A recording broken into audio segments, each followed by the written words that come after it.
నిజానికి క్రైస్తవ్యానికి, నిజమైన క్రైస్తవ్యానికి గీటురాయి ఏంటంటే, నిజమైన క్రైస్తవ భక్తికి గీటురాయి ఏంటంటే హింసను ఎదుర్కోవడం. సద్భక్తితో బ్రతుకును ఉద్దేశించేవారు తప్పక హింస నొందుతారు. ఆశీర్వాదం తప్పక వస్తుందని ఎక్కడ లేదు, కానీ శ్రమ హింస మటుకు తప్పక వస్తుంది. సో క్రైస్తవ్యానికి నేను నిజమైన క్రైస్తవంలో ఉన్నానా లేదా, నేను నిజంగా భక్తి చేస్తున్నానా లేదా అన్నదానికి గుర్తు, గీటురాయి ఏమిటంటే మనం శ్రమను, హింసను ఎదుర్కోవడం. ఎందుకంటే క్రీస్తు మార్గం లోక మార్గానికి అభిముఖంగా ప్రయాణం చేస్తుంది. క్రీస్తు తత్వం లోక తత్వానికి వ్యతిరేకంగా ఉంటుంది. The moment you become the disciple of Christ, you start going against the tide and trend of the world. యేసుక్రీస్తు శిష్యులమైంది మొదలు మనం నిజంగా ఆ శిష్యరికాన్ని మనం పాటిస్తే, ఆయన దగ్గర మనం ఆ శిష్యరికం చేస్తూ ఉంటే ప్రతిదినం లోకానికి వ్యతిరేకంగా మనం ప్రయాణించి తీరుతాం.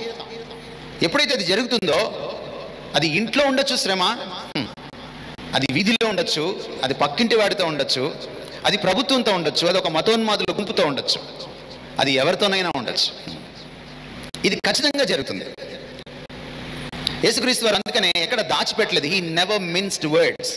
ఆయన అటు ఇటు కలిపి కర్ర ఇరగకుండా పాము చావకుండా ఆయన ఎప్పుడు మాట్లాడలేదు. ఆయన చాలా ఖచ్చితంగా చెప్పాడు, మీరు హింస నుండి తీరుతారు. You have to face it. మరొక విషయం ఏంటంటే ఇక్కడ మనం చెప్పుకోవాల్సింది, ఒక క్రైస్తవుడు అసలీనా నకిలీనా తెలుసుకోవాలంటే హింస వచ్చి తీరాలి. హింస మీద పడినప్పుడు అసలు క్రైస్తవుడు దేవుణ్ణి హత్తుకుంటాడు. మిషనరీ అంటాడు, ఒకవేళ శ్రమ హింస నన్ను క్రీస్తుకి దగ్గర చేస్తే ఎంత శ్రమ అయినా ఎంత హింస అయినా రానివ్వండి అంటాడు. If the suffering and persecution can make me closer to Christ, then whatsoever, అది ఎలాంటి హింస అయినా, అది ఎలాంటి శ్రమ అయినా రానివ్వండి, నేను ఆహ్వానిస్తానంటాడు. అది ధన్యత. కనుక ఇక్కడ తేలిపోతుంది అనమాట. హింస వచ్చినప్పుడు ఒక రకంగా మనం మన ఆర్ఎస్ఎస్ సోదరులకి, ఇందాక చెప్తున్న మన నక్సలైట్ సోదరులకి, లేకపోతే మనల్ని హింస పెడుతున్నటువంటి ప్రభుత్వ అధికారులకి, అవినీతి అధికారులకి, తప్పుడు కేసులు బనాయిస్తున్న వారికి మనం ఒక రకంగా థ్యాంక్స్ చెప్పాలి. ఎందుకంటే they are pushing us towards the person of Christ.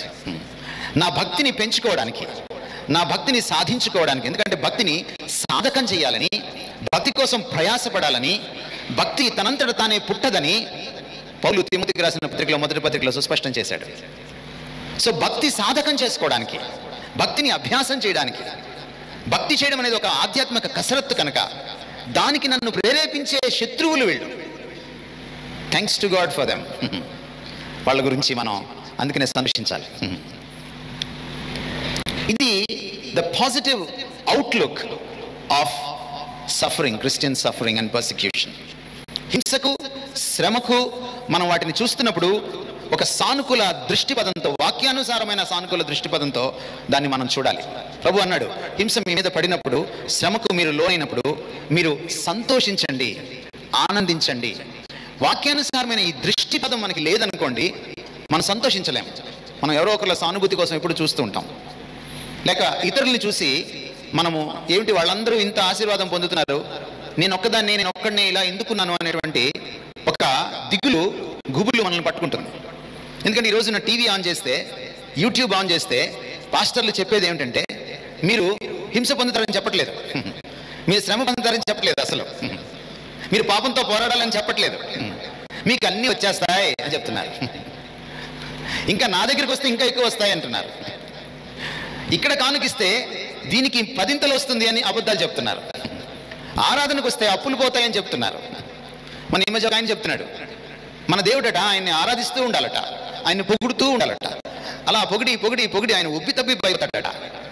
ఆ తర్వాత మనం ఏం అడిగినా ఇచ్చేస్తాడంట. అలాంటి దేవుడా ఈ దేవుడు? తనకేదో కొదువైనట్టు మనుషుల చేతులతో సేవింపబడేవాడు కాడు ఆయన.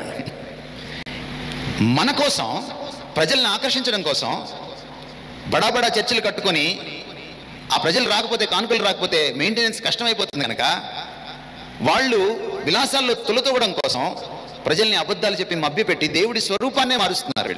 వీళ్ళు విగ్రహారాధికులు, వీళ్ళు ఆరాధికులు కాదు. దేవుని స్వరూపాన్ని మార్చే ప్రతివాడు అతడు దైవజనుడైన విగ్రహారాధికుడే. ఇది వాస్తవం. కానీ మీరు ధన్యులు, ఎందుకంటే మీరు హింసను ప్రత్యక్షంగా అనుభవిస్తున్నారు, మీరు శ్రమను ప్రత్యక్షంగా అనుభవిస్తున్నారు.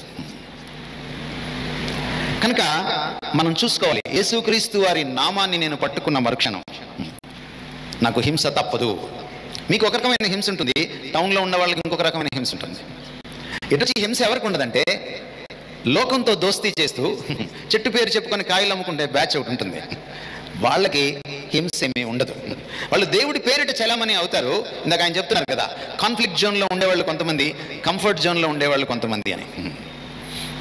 A true Christian cannot be comfortable wherever he is or she is in the world. ప్రపంచంలో మీరు ఎక్కడున్నా సరే, ఒక నిజమైన క్రైస్తవుడు క్రైస్తవురాలు సౌకర్యవంతంగా కూర్చోలేరు, బతకలేరు. You feel that discomfort, that music from the world. లోకం నుంచి ఆ మ్యూజిక్ వస్తూనే ఉంటుంది మనకి.